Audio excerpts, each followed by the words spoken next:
Anyone know?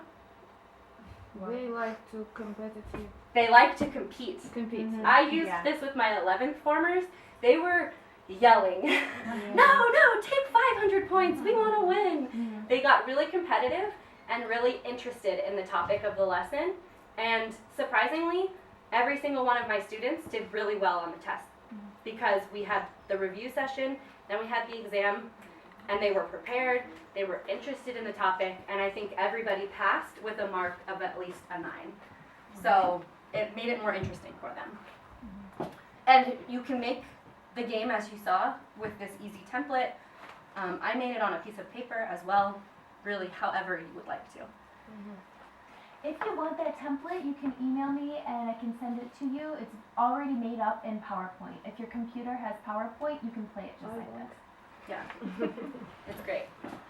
Okay, so now, here are some useful websites.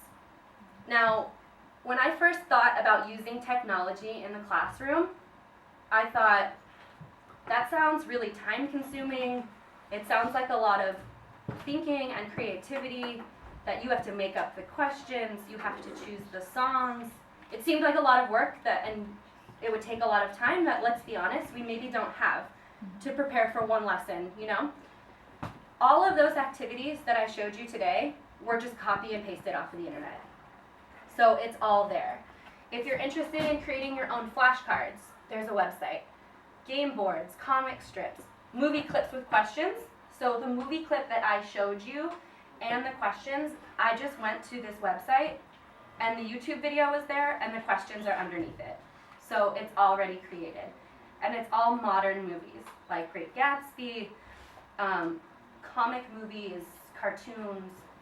So it's interesting movies that maybe your students have already seen. And songs to practice tenses.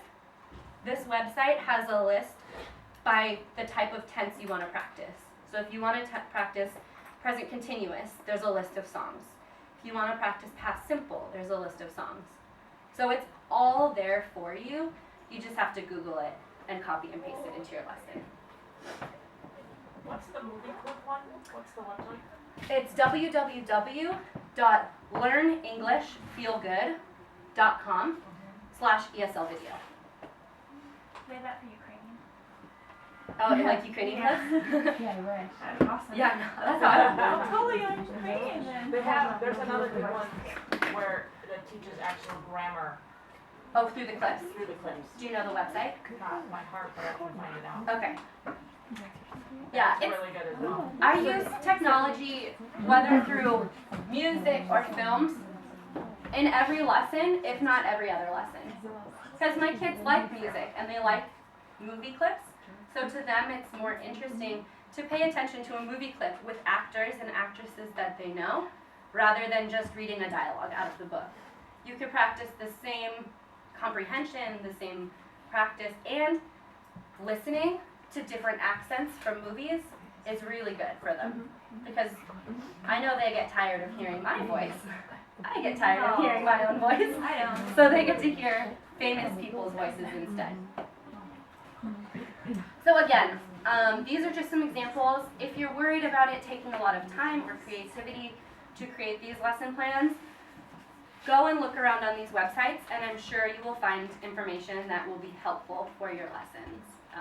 And all you have to do is just download it. One other thing about technology as well.